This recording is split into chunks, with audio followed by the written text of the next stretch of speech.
E aí, seus nerds? Hoje eu vou contar por que eu decidi parar de mamar no dólar e trabalhar para a gringa para virar CTO, ou melhor, Head de Tecnologia no Brasil.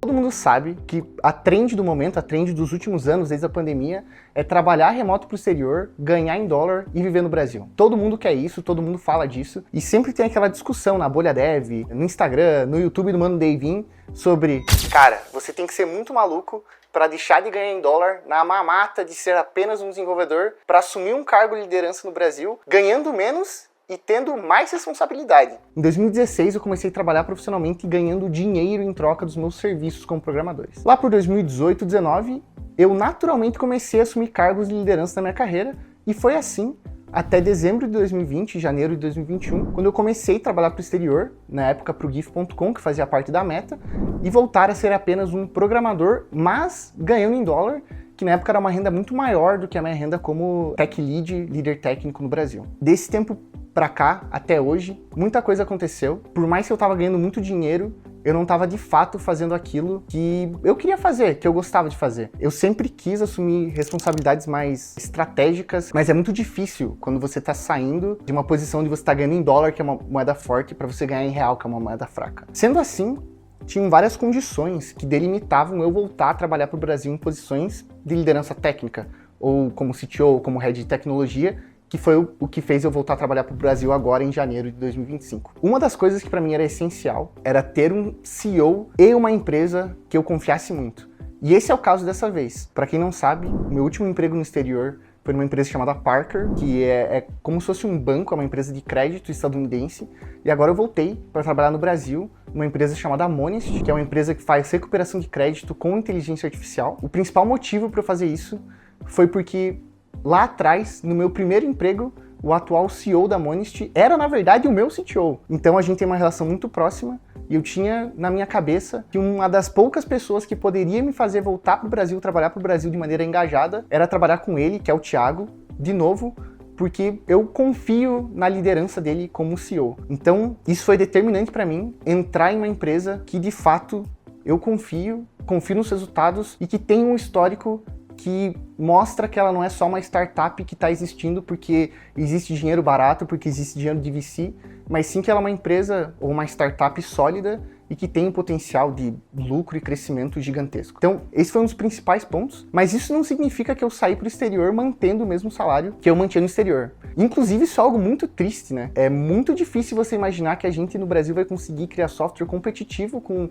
Europa e Estados Unidos, sabendo que as maiores posições de liderança no Brasil não ganham tanto quanto posições menores em outros países, né? É muito difícil você imaginar que isso acontece, mas eu acredito que a gente está no mundo não só para ganhar dinheiro e andar de jet ski, mas sim para fazer várias coisas em conjunto. É óbvio também que eu não voltei por um salário comum de desenvolvedor, eu voltei com um salário um pouco acima, mas porque eu estou assumindo uma responsabilidade muito maior do que era a minha responsabilidade no exterior, mas esse é o panorama geral. Vem muito de ser uma empresa que eu confio, um produto que eu acho que vai dar certo, ter um CEO que eu confio bastante, e tem um terceiro ponto, que é uma empresa que eu já presto consultoria há muitos anos. Então, a gente estava fazendo as contas e dos 12 desenvolvedores que eles tinham lá, 10 tinham sido indicados por mim ou tinham trabalhado comigo no passado. Então era um time muito próximo de mim que eu tinha muita vontade de trabalhar com essa galera de novo. Então, isso foi determinante. Eu também queria falar um pouco sobre o meu preparo para isso. Não é fácil você comparar a responsabilidade de um head de tecnologia, de um CTO, com um contribuidor individual, um programador,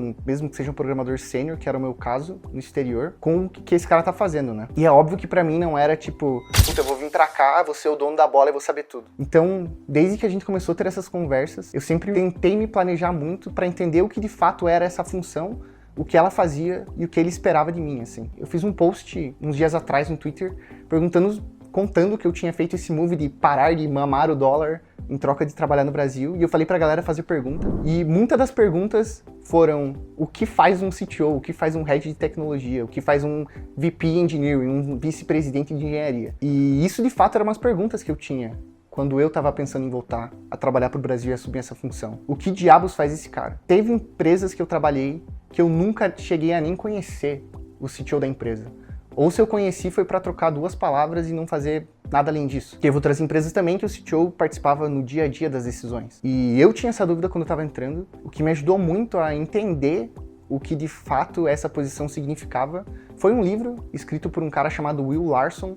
Ele foi head de tecnologia no Uber e no Stripe, que são duas startups que cresceram muito e bombaram muito, né? Que hoje em dia são empresas bem sólidas. E ele tem um livro que, se eu não me engano, é chamado The Executive Engineering Prime, ou alguma coisa do tipo. E ele começa o livro com um capítulo chamado Seus Primeiros 90 Dias como CTO, Head de Tecnologia ou VP de Engenharia. E ele faz uma lista de perguntas que você tem que responder antes de você entrar a trabalhar naquela empresa. E uma dessas perguntas que ele faz, ele fala para você deixar claro e ter uma conversa com o CEO da empresa que você está entrando, para que ele descreva para você o que o sucesso dessa posição significa na empresa. Então, por exemplo, o que o CTO vai fazer lá dentro, o que o Head de Engenharia vai fazer lá dentro, e vai significar que a empresa está indo bem. E eu, obviamente, fiz essa pergunta para o Thiago, eu comecei a escrever tudo, ler o passo a passo do que segundo o Will Larson, era um bom roadmap, uma boa rotina para os seus primeiros 90 dias como CTO. E eu comecei a me preparar mesmo meses antes para entender o que eu esperaria de mim mesmo nessa função. Então eu fiz essa pergunta para o Thiago, e o que ele falou para mim foi que ele queria muito garantir que a barra técnica da Monest subiria, que a qualidade das entregas subiriam, que os roadmaps seriam cumpridos de maneiras mais fáceis, sem que você precisasse, sei lá, virar à noite para entregar alguma coisa, ou fazer uma war room toda hora para resolver um problema. Então era muito nesse sentido, e aí eu fui me preparando e pensando nas coisas que eu poderia agregar quando eu entrasse. É óbvio que eu estava muito ansioso por isso tudo, então mesmo na época eu já estava com acesso ao GitHub, já conversava com todo mundo, já ficava observando como funcionava o trabalho mesmo antes de entrar de cabeça. E aí quando eu entrei no meu primeiro mês, eu também entrei seguindo, que o Will Larson fala nesse livro, e ele fala muito sobre quando você está entrando numa empresa, num cargo de liderança, você não ter a síndrome de protagonista de que você tem que, de fato, resolver todos os problemas da empresa em um mês. Então, por exemplo, não adianta eu entrar numa empresa que existe há 7 anos, que é o caso da Monest, e pensar que eu vou ter uma visão de produto mais inteligente ou mais visionária do que o CEO, ou que o CPO, ou que o COO, ou que os designers, ou que os próprios desenvolvedores. O meu contexto é muito mais reduzido do que o contexto dessa galera que está todo dia ali, né? Então ele recomenda muito que você comece pelo suporte. E foi isso que eu fiz.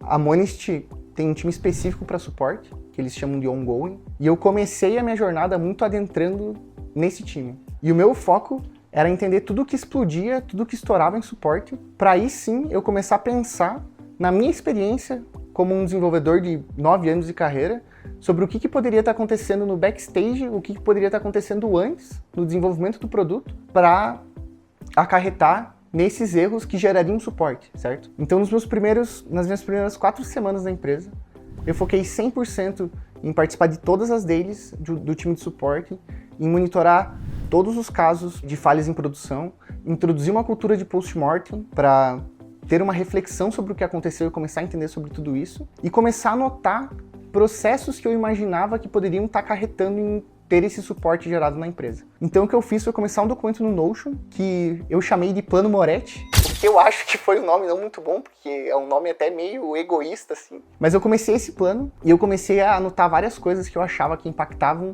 na geração de suporte. Uma delas foi inclusive o post-mortem, o fato da gente não fazer post-mortems de maneira recorrente quando acontece um problema, porque a gente deixa de metrificar exatamente o que está acontecendo e de discutir ações para fazer com que esses erros não aconteçam. E eu comecei a analisar várias outras coisas, como por exemplo, todo o sistema de log, como que funcionava, todo o sistema de code reviews, como funcionava toda a CI e CD da empresa, como funcionava toda a pipeline, como é que o pessoal testava, como é que era a developer experience para testar, porque isso é uma coisa que você aprende muito quando você vai trabalhar para empresa grande, assim. Quando você está numa empresa dos Estados Unidos, isso foi uma coisa que perguntaram para mim, assim, qual que é a diferença de você trabalhar para uma empresa dos Estados Unidos versus uma empresa brasileira? E um dos principais pontos é que uma empresa dos Estados Unidos ela é rica o suficiente para ter 1 milhão de programadores.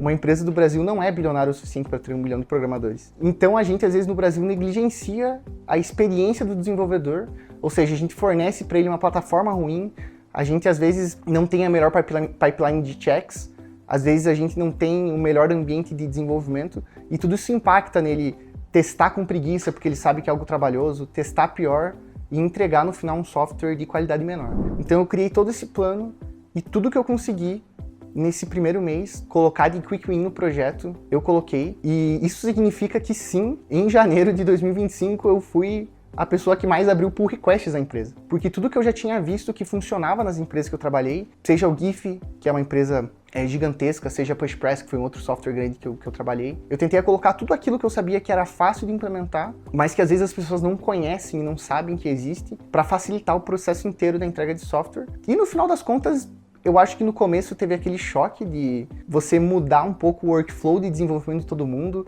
Às vezes o code review fica mais difícil, às vezes algum check que existe na Codebase que não existia agora passa a existir, às vezes uma cobrança por teste automatizado que não existia começa a existir, e isso gera um estresse em todo mundo, mas no final o resultado é que eu enxergo que a gente caminhou para o fim de janeiro, início de fevereiro, com muito menos problemas para o nosso time de suporte em geral, assim. Foi muito legal, assim, seguir essa dica do livro e focar nessas coisas, fazer esse plano. Tem uma coisa muito importante também, que eu deixei para fazer em janeiro, enquanto eu coletava todas essas métricas e eu estava no time de suporte, que é definir North Star Metrics, olha que nome bonito, basicamente métricas para a gente monitorar o progresso e a melhora do time de tecnologia. Então, qual que é a minha ideia?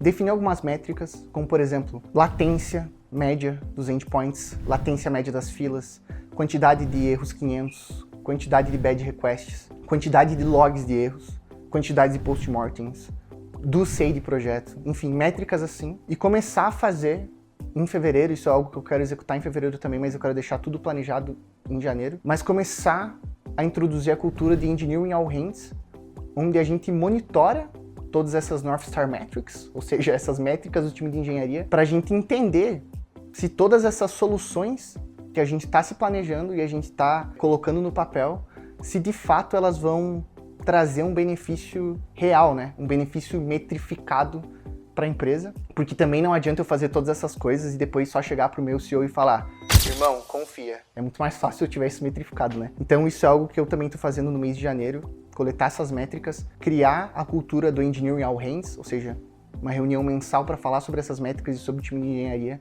e apresentar para todo mundo. Um outro artigo que eu usei muito para o meu benefício para executar esse primeiro mês foi um artigo que eu não tenho certeza se foi escrito pelo Will Larson, mas eu peguei do site dele, que se chama Reclaiming the Unreusable Software, que é algo que acontece muito. As empresas criam software e quando você está criando software, você tem 3, 4 pessoas, ou seja, é muito fácil você compartilhar conhecimento, você começa a fazer aquilo tudo, você não necessariamente está preocupado em escrever uma RFC para aquilo que você está fazendo, você não necessariamente está preocupado em documentar aquilo que você está fazendo, porque tudo é muito fácil, mas essa empresa começa a crescer e várias decisões de arquitetura que você tomou no passado não fazem sentido mais. E as pessoas começam a discutir sobre, cara, será que a gente precisa reescrever do zero? Será que a gente precisa escrever em outra linguagem?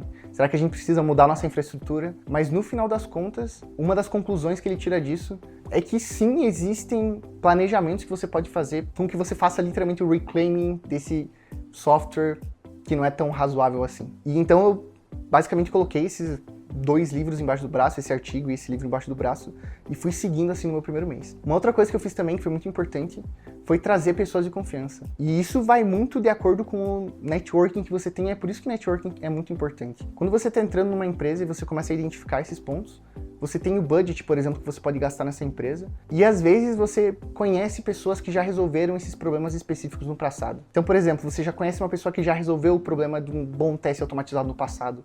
Você conhece uma pessoa que já fez uma boa plataforma de observabilidade no passado, e você quer muito que essas pessoas te ajudem a resolver esse problema agora. Então foi o que eu fiz. No mês de janeiro eu trouxe alguns programadores que eram meus programadores de confiança, que já trabalharam comigo no passado, e eles me ajudaram muito, assim, a executar todas essas quick wins, às vezes não tão quicks, nesse primeiro mês. E aí, saindo do meu planejamento desse primeiro mês, eu comecei a planejar como que seria o meu segundo mês, né? Então, no primeiro mês, obviamente não daria tempo de eu conhecia muito bem o time de tecnologia, mas não daria para eu fazer one-on-one com todo mundo, por exemplo. Isso significaria que eu ia ficar 2 semanas só em call sem conhecer ninguém. Então, o meu foco para o segundo mês, que eu comecei a desenhar e comecei a tentar mostrar para o time de maneira assíncrona, compartilhando por texto no Discord, porque isso é um negócio muito difícil também. Quando entra uma pessoa com uma posição de liderança acima da tua, todo mundo fica naquela ânsia do tipo, o que essa pessoa tá fazendo, o que ela tá pensando. Então essa foi uma das estratégias que eu segui também, do tipo, toda decisão que eu pensava, eu tentava fazer um download da minha cabeça, meio que quase todo dia, e compartilhar no Discord com a galera do tipo, puta, tô pensando isso, me corrijam se eu estiver errado, deixem comentários, eu tentava fazer muito isso. E uma das coisas que eu coloquei nesse documento é que no início, em janeiro, eu ia fazer só one-on-one com tech leads, e aí no segundo mês de fevereiro, eu ia fazer o one-on-one com todos os desenvolvedores. E como é que eu me preparei para começar esses one-on-ones? Lembrando que aqui eu só vou falar do primeiro mês. No próximo vídeo do próximo mês eu falo sobre o segundo mês quando ele terminar. Mas como é que eu me preparei para isso tudo? Baseado em todos esses problemas que eu consegui perceber que estouravam no suporte, eu comecei a perceber coisas que os desenvolvedores da Monist não eram tão bons. O que é normal, porque em nenhuma empresa você vai ser perfeito em tudo. Então tem muitos gaps que empresas podem ter. Então eu comecei a escrever tudo isso e eu comecei a criar um documento chamado O que um desenvolvedor na Monist faz bem. E esse documento abrangia tudo, desde comunicação assíncrona, entender como que a empresa ganha dinheiro, entender como usar GitHub, como fazer uma boa PR review, até coisas mais específicas, do tipo como usar TypeScript, quando usar N, quando usar unknown, quando usar o Zod para fazer um schema validation, como fazer error handling, como logar bem, como usar feature flag, como fazer teste automatizado unitário, como fazer teste automatizado de integração. Comecei a anotar tudo isso num documento e a minha ideia é que em fevereiro, durante os one-on-ones, eu pegue toda essa galera, a gente converse sobre isso e entenda o que os desenvolvedores ainda não fazem bem para essa nova barra técnica de qualidade de tecnologia da Monist. Porque lembrem que no começo, esse foi o pedido inicial do CEO que me contratou para lá. Então eu preciso, de alguma maneira, tentar garantir que eu estou indo em direção a isso, né? Então, essa é uma das minhas ideias também.